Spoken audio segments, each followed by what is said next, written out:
দেখুন টাইসনের মজা দেখুন। আর টাইসন, এই শোন, দেখুন বন্ধুরা, এইখানে টাইসন হিসু করে দিয়েছে। আজকে একটা মারাত্মক কাজ করেছো।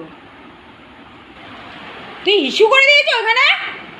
হ্যাঁ, কেন হিসু করলে?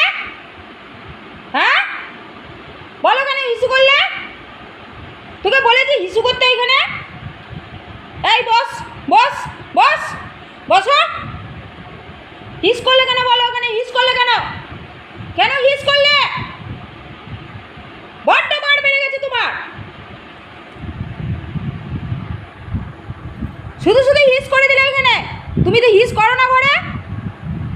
হ্যাঁ, এ মা, কি বদমাইশ হয়ে গেছিস রে টাইসন।